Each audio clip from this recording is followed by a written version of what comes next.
Le voyage magique de Léo par Daniel Hassan. Il était une fois, dans un petit village paisible, un jeune garçon nommé Léo. Léo avait un grand cœur et un esprit curieux, mais il avait un problème à l'école. Il n'aimait pas du tout étudier.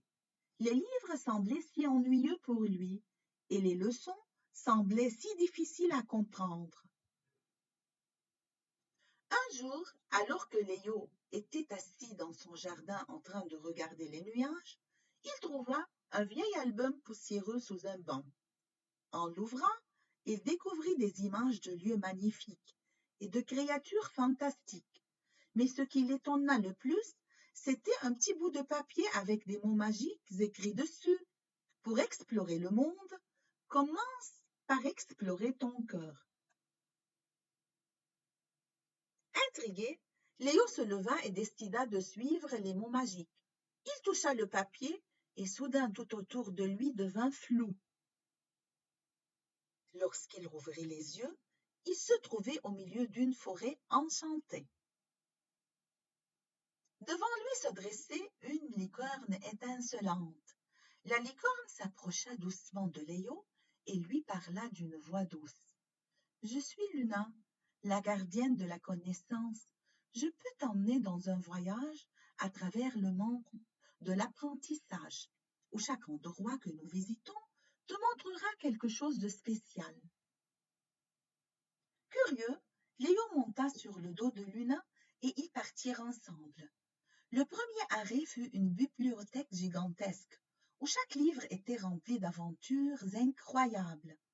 Léo se rendit compte que l'apprentissage n'était pas seulement des devoirs ennuyeux, mais aussi une source de merveilles et d'histoires passionnantes. Ensuite, ils se dirigèrent vers un village où les habitants étaient en train de peindre de magnifiques fresques sur les murs. Léo comprit que l'apprentissage pouvait être créatif et amusant. Il commença à se demander ce qu'il pourrait créer s'il laissait son imagination s'exprimer. Léo sortit ses crayons, ses pinceaux et ses feuilles de papier. Il se mit à dessiner des îles flottantes dans le ciel, peuplées de créatures fantastiques. Chaque île avait sa propre leçon magique à enseigner. Il y avait une île où les nuages formaient des mots de vocabulaire, une autre où les arbres chantaient des chansons grammaticales et même une île où les étoiles formaient des équations mathématiques lumineuses. Le voyage magique continua et à chaque étape, Léo découvrait de nouvelles façons d'apprendre et d'explorer le monde qui l'entourait. Il apprit à compter avec des étoiles scintillantes dans le ciel, à comprendre les plantes avec l'aide des fées botanistes et à résoudre des énigmes avec les petits lutins malicieux. À la fin de leur voyage, Luna ramena Léo chez lui. En regardant les étoiles brillantes dans le ciel nocturne, Léo se rendit compte que l'apprentissage était comme un voyage magique, rempli de découvertes et d'aventures. Le lendemain, Léo retourna à l'école avec un nouvel enthousiasme.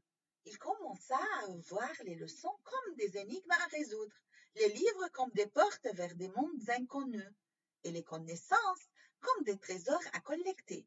Sa manière de voir les choses avait changé et il trouva même du plaisir à étudier. Et chaque fois que Léo se sentait découragé, il pensait au voyage avec Luna et se souvenait que comme dans un conte de fées, il y avait toujours de la magie dans l'apprentissage. Il suffisait de trouver la bonne porte pour l'ouvrir.